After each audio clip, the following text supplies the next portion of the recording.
Amigos, amigas, ¿cómo están? Espero que muy bien.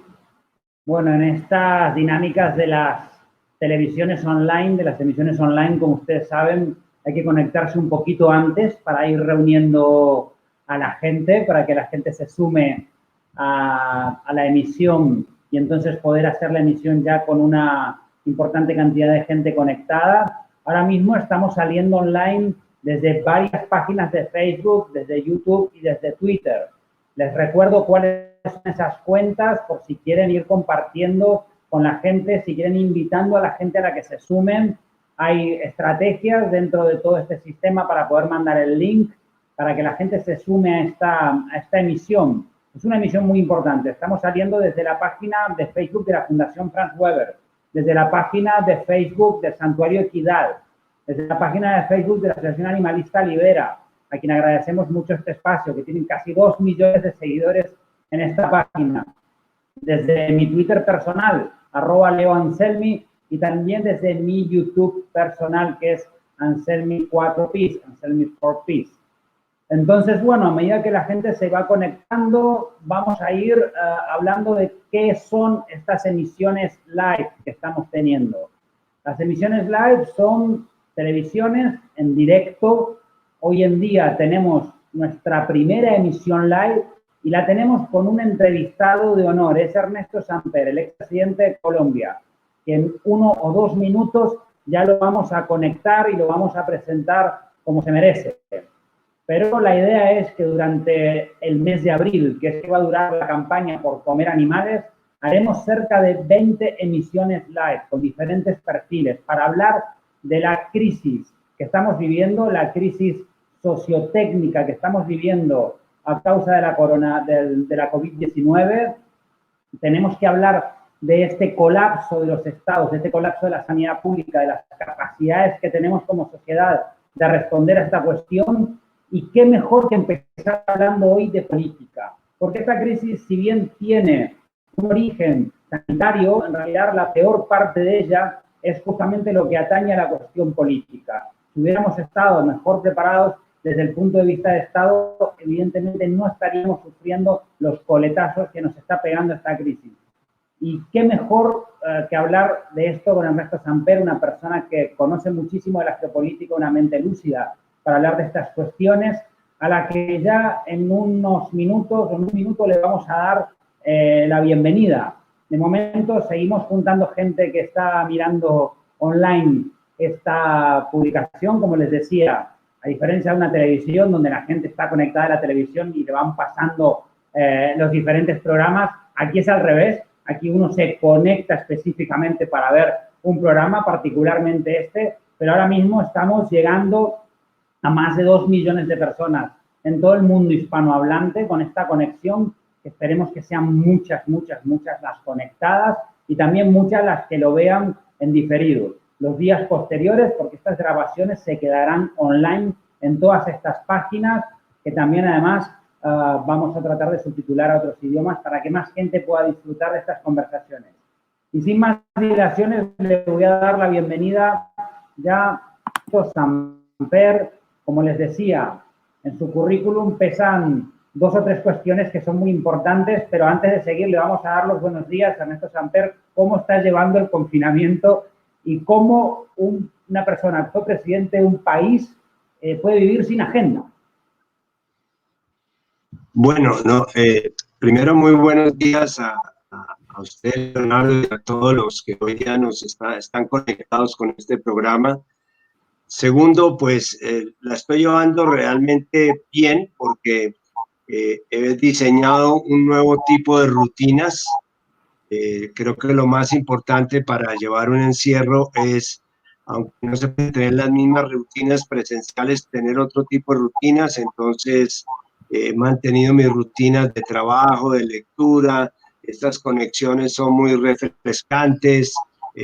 Y también he dedicado tiempo a los nietos, estoy en un medio campestre, respiro mejor, duermo mejor, en fin, creo que estamos viviendo en el mundo que tendríamos derecho a vivir si no lo estuviéramos acabando como lo estamos acabando. Aunque bueno empezar con estas reflexiones, pero ahora sí voy a pasar a la presentación más formal. Ernesto Samper fue presidente de Colombia desde del 94 hasta el 98. También fue secretario general de UNASUR. Es abogado y economista. Ha escrito varios libros, uno particularmente que me gustaría abordar hoy, que es La reconversión industrial, Colombia y otras experiencias. El salto global de América Latina frente a la globalización, también es muy importante hablar. Sabemos que la agroindustria se ha globalizado, abordaremos esta cuestión. Particularmente creo que es una de las cabezas más lúcidas que existe para analizar la geopolítica, particularmente latinoamericana, y además desde lo personal, porque le conozco personalmente, debo decir que admiro a una persona que en su capacidad de expresidente se esté dedicando a tratar de transformar el mundo desde el punto de vista ambiental, desde el punto de vista de la cultura de paz, de los derechos humanos y también, como no, de los derechos de los animales, cuando la mayor parte de los expresidentes que conozco se han dedicado a usar esta condición para hacer negocios. Así que es muy admirable que tengamos hoy a Ernesto Samper en este espacio, y aparte de todo eso, debo decir que es una de las personas con mejor humor que conozco. Entonces vamos a ir directamente a lo que es una pregunta específica. Presidente, estamos frente a un escenario que nadie pensaba ni soñaba hace 20 días atrás, un colapso político, económico, creo que es histórico, se han cerrado las fronteras de todos los estados, eso no había sucedido antes, ¿no? Entonces, ¿qué es lo que se está haciendo bien? ¿Qué es lo que se está haciendo mal? ¿Qué más debería hacerse? Pero sobre todo, ¿cómo se imagina usted el mundo después de la COVID-19?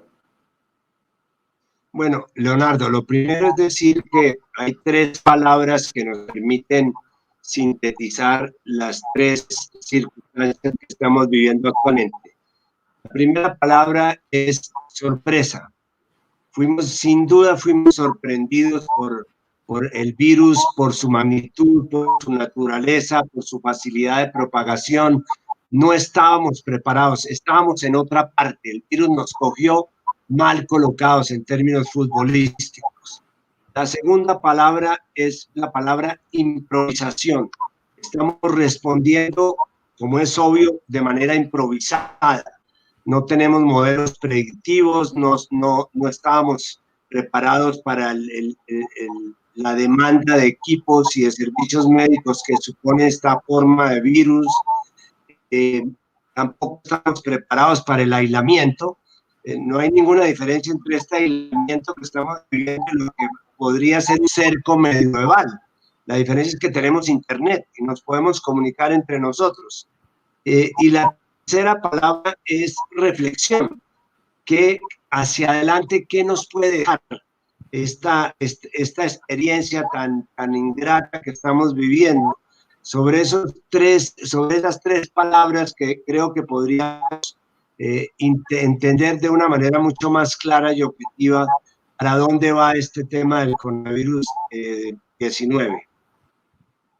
Bueno, interesantísimo. Yo creo que desde el punto de vista de la reflexión podemos analizar cuestiones consecuenciales y también causales, ¿no? Las consecuenciales es la consecuencia de un virus para el que no estábamos preparados, es un colapso de toda la vida que conocíamos, el colapso de los estados, de la economía, de nuestra vida diaria, la retracción de nuestros derechos más inalienables, que son, por ejemplo, salir al espacio público. Todo eso que no nos imaginábamos lo estamos viviendo hoy en día. Y eso también lo vamos a vivir frente a un colapso climático, pero con un problema. Ahí no habrá vacuna que quedarse esperando. Entonces, es verdad. Esta situación, ¿qué reflexión le merece, presidente? Mira, Leonardo, ¿cuál ha sido la pequeña historia de los derechos humanos? Los derechos humanos en el siglo XIX eran los derechos que nos defendían contra la tiranía. En el siglo XVIII, en el siglo XIX nos defendieron contra el avance del capitalismo, está Marx y todas sus propuestas. En el siglo XX eran los derechos para defender a las minorías de género, las minorías étnicas, las minorías religiosas. Pero en el siglo XXI, la nueva generación de derechos humanos es para defendernos del daño que nosotros mismos nos estamos haciendo como seres humanos a la humanidad en general. Por eso estamos defendiéndonos contra el terrorismo, estamos defendiéndonos contra el narcotráfico, estamos defendiéndonos contra el cambio climático, estamos defendiéndonos contra los alimentos transgénicos. En ese contexto es que debemos mirar esto que yo llamo el espacio de reflexión que se abre a raíz de lo que dejamos de hacer, de lo que estamos haciendo mal o improvisadamente y lo que tendríamos que hacer como una lección aprendida para que nos quede algo de esta amarga experiencia del virus. Y sin duda yo creo que nadie se va a atrever a decir que el mundo que vamos a encontrar cuando pase esto y hayamos dejado 10 millones de muertos por detrás va a ser el antes. Tenemos que hacer unas reflexiones sobre unos nuevos temas. Ya los temas no tienen que ver con el crecimiento, con el capitalismo, con los impuestos. Los temas son el tema del agua, el tema de los animales, el tema de la comida sana, el tema del cambio climático, el tema de la protección, el tema del nuevo abuso de los alimentos transgénicos. Yo quisiera que entre los espacios de reflexión que nos dejara esta experiencia estuviera sin lugar a dudas el tema de darle al cambio climático la importancia que no le estábamos dando. Porque no nos olvidemos que antes de que apareciera el COVID-19, ya el señor Trump en los Estados Unidos había dicho que no iba a cumplir los acuerdos del COP de París. Ya el señor Bolsonaro en Brasil estaba diciendo que no le importaban los incendios de la Amazonía. Y en la India se estaba hablando de un desastre por cuenta de la disposición de basuras y de provisión de servicios públicos. Nos sentíamos invulnerables, nos creíamos dioses. Y yo creo que este es el momento de decir con humildad, volver a sentirnos parte de un entorno natural que nosotros mismos estamos golpeando. De acuerdo, presidente. En esta línea, creo que estos días nos han ayudado a flexibilizar el imaginario colectivo, ¿no? Nos han ayudado a comprender elementos que antes eran difíciles de comprender o impensables. Y si tenemos en cuenta que todas las pandemias y epidemias de la historia han tenido origen en el consumo de animales y sin embargo no se conoce ni una sola que haya tenido origen en el consumo de productos de origen vegetal, que es justamente la reflexión que queremos hacer desde esta campaña. ¿Qué estamos haciendo en este sentido? Si tenemos en cuenta que la desaparición de especies es como eliminar eslabones que hay entre los virus y los seres humanos. Mientras más eslabones iremos quitando, más cerca estaremos de ellos y con mayor asiduidad y virulencia nos atacarán. ¿No será quizás el momento de replantearnos que hace falta poner en marcha una transición proteica, una reconversión de un sector productivo de tanta profundidad como es el alimentario? Pero es que el sector alimentario no es un sector más. Pensemos que la única gran revolución de la historia fue el neolítico y fue una revolución alimentaria. ¿Se podría reconvertir esto poco a poco? Yo le escuché hablar a usted muchas veces de que el mercado ha logrado tragarse al Estado. ¿Es posible que hagamos lo contrario, que sea el Estado el que tome las riendas del mercado y ya no nos traten solo como consumidores, sino también como ciudadanos? Sí, pero tiene que ser un nuevo Estado. El Estado que nos llevó a la situación actual es un Estado fracasado. Cierto. Ya los viejos dilemas de crecimiento, igualdad, Estado, mercado, ya son unos dilemas falsos. Y ya estamos viviendo otro tipo de dilemas. Por ejemplo, el dilema entre supervivencia y convivencia. Eso de salir uno a la calle y que la otra persona del mismo, el otro ser humano lo mire con desconfianza, porque está pensando en su supervivencia y está dispuesto a renunciar a la convivencia por su supervivencia. Ese es un dilema de fondo, es un dilema de vida o muerte. Y de la misma manera, en el tema, digamos, del consumo, de los consumos sociales, en un enfoque estrictamente político, porque no soy un científico en la materia, pero, por ejemplo, el consumo de carne vacuna, entiendo que si algún factor está contaminando el medio ambiente, como la emisión de los gases industriales, es la presencia invasiva y la presencia destructiva cada día de mayores cabezas de ganado. Están con aire.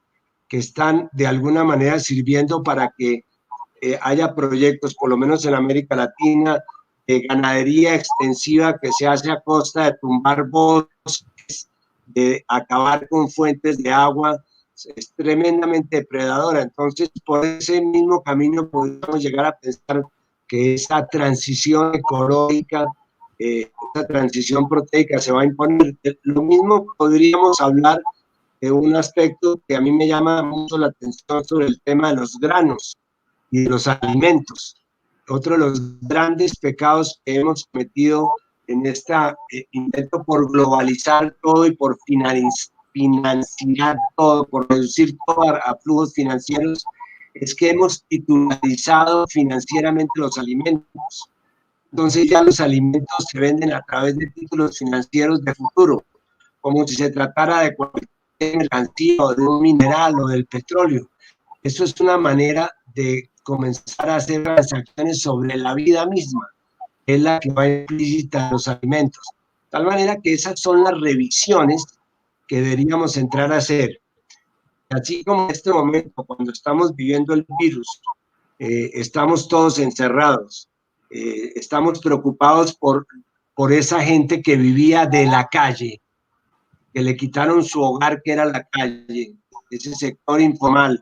Y estamos proponiendo una especie de transición social o un plan de contingencia social para darles a ellos una posibilidad de que sobrevivan.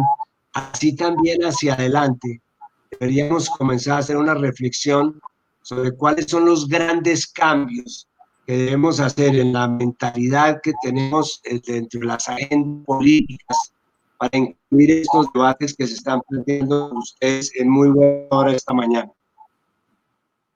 Muy bien, presidente, muchísimas gracias. Le voy a leer ahora algunas preguntas que nos fueron haciendo en las redes sociales, personas que nos mandan desde diferentes partes. Mateo, más cerca, por favor.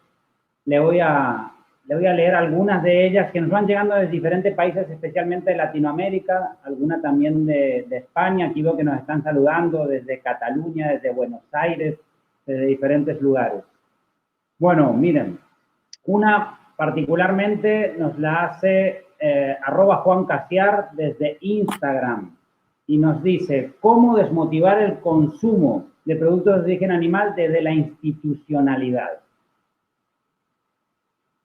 Bueno, creo que, por ejemplo, en el tema de la reglamentación de la ganadería vacuna, yo encuentro que ahí hay una posibilidad.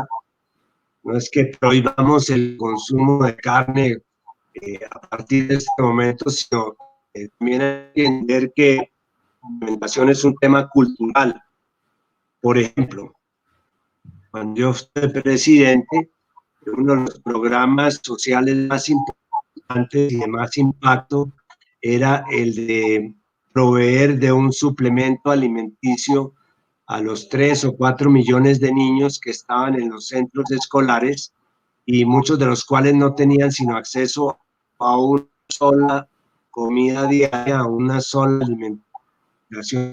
Y se les dio un suplemento que estaba basado esencialmente en granos, en proteínas vegetales, pero no se les prohibió que siguieran con sus dietas diarias o la posibilidad de que tuvieran otro tipo de alimentos, sino simplemente se les pidió que de alguna manera se revolvieran el suplemento alimenticio con lo que era en este momento su dieta. Y así como en las zonas vecinas al mar había mucho consumo de proteína de pescado, en las zonas andinas había mucho consumo de carne, lo que se comenzó a ver es que simplemente combinando el suplemento nutricional con un jugo, con una sopa, con un alimento líquido, los niños quedaban perfectamente alimentados. Eso para significar que no se puede hacer por un decreto, sino hay que insistir en que hay una pedagogía para el cambio de los hábitos alimenticios, que es lo que finalmente produce un efecto en el largo plazo. Maravilloso. Yo estoy plenamente de acuerdo con eso. Además, creo que hay un reto de toda una serie, un abanico de acciones que podemos poner en marcha y que pueden ir ayudándonos a dejar de lado aquello que está ayudando tanto a incendiar nuestra casa, ¿no? Nos pregunta también desde Bolivia, Virginia, nos pregunta ¿qué rol deberían jugar los defensores de la tierra? Particularmente se debe estar refiriendo a los pueblos originarios en este proceso de transición proteica, porque son, sin ningún lugar a duda, de las comunidades humanas más afectadas por los monocultivos que se utilizan para engordar ganado en una especie de circuito financiero, como usted adelantaba antes. ¿Qué rol juegan ellos en todo esto? Muy importante y muy importante que la pregunta venga de Bolivia. Sí. Que han logrado hacer una revolución que combina las prácticas tradicionales con las nuevas exigencias alimenticias, que es el tema de quinoa. Esta utilización de este cereal tradicional, que de mucha raigambre indígena que tienen en Bolivia, ha permitido el desarrollo de programas nutricionales muy importantes, tiene un altísimo valor nutritivo. Y repito, si uno piensa en función de cambiar no solamente los alimentos, sino los hábitos culturales, pues esta apelación a lo que en su momento ha representado la quinoa como soporte alimenticio sería muy importante.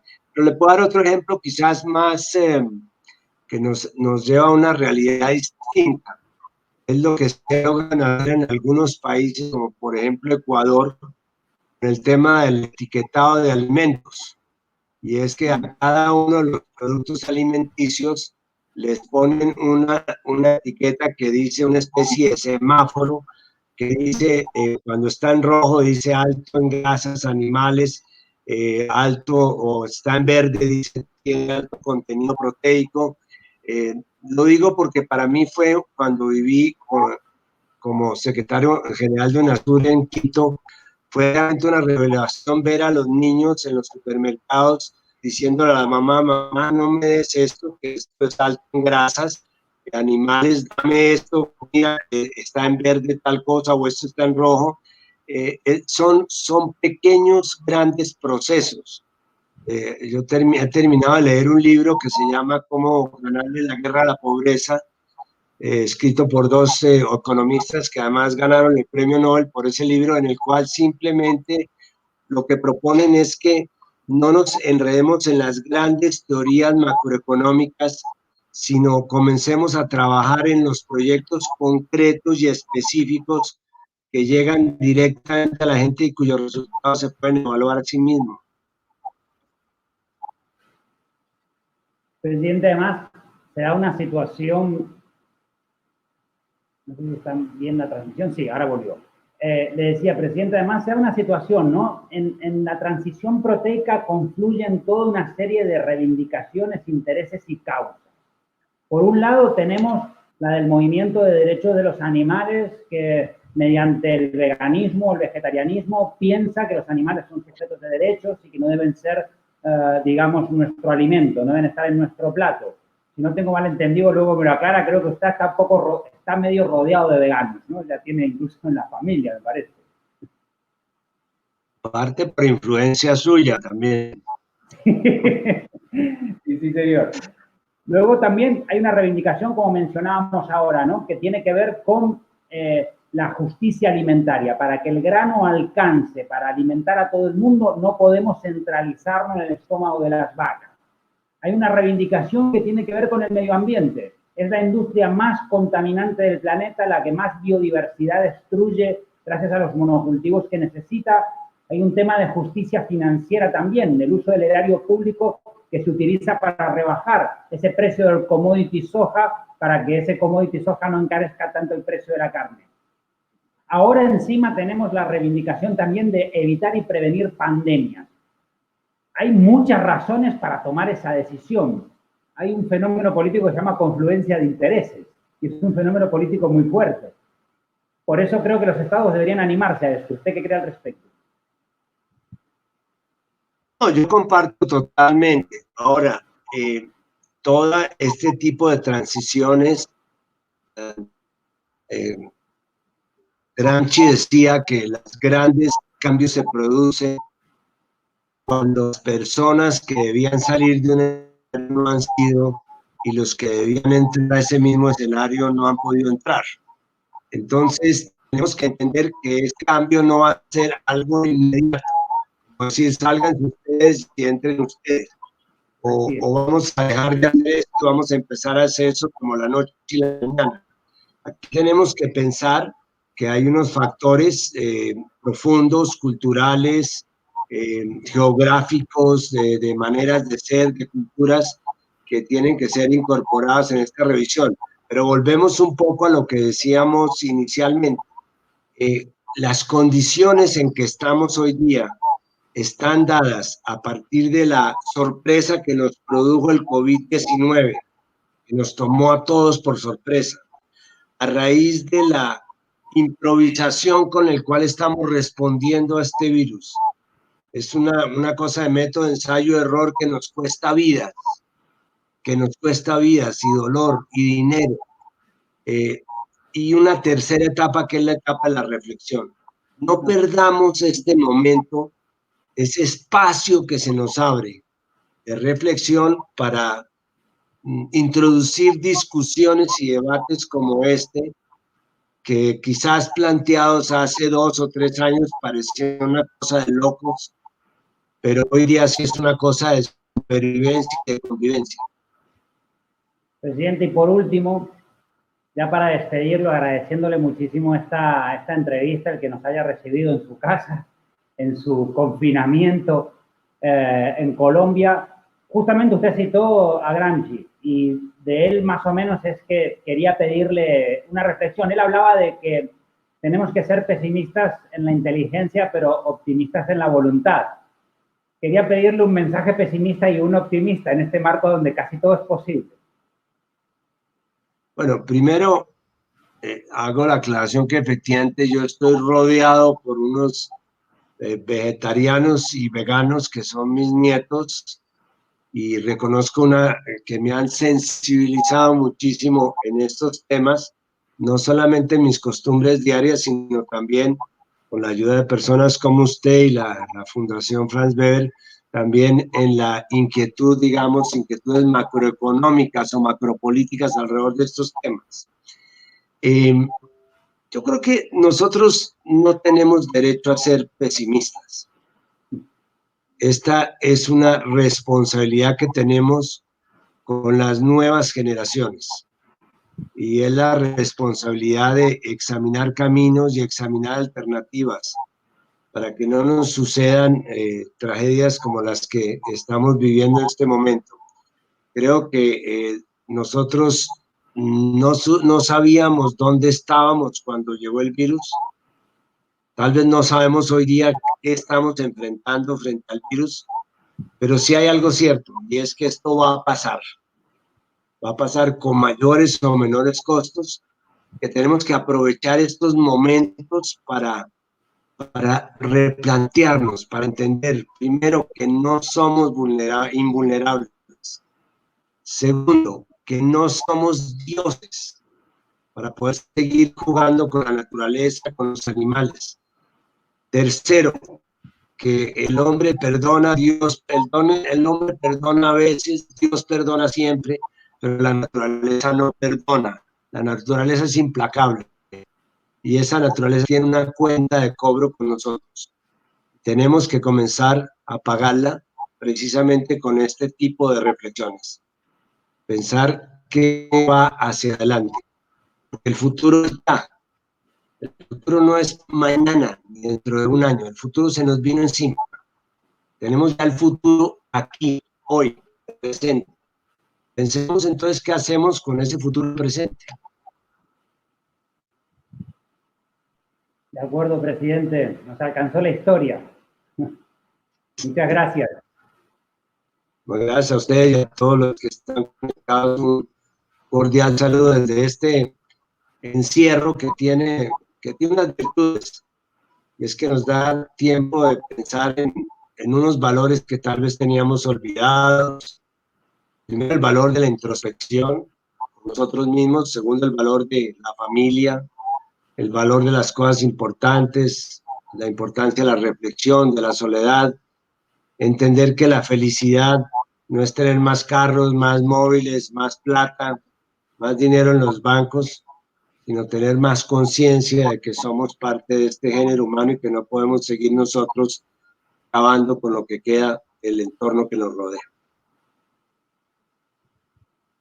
De acuerdo. Muchísimas gracias. Será hasta la próxima. Lo dejamos ir nomás.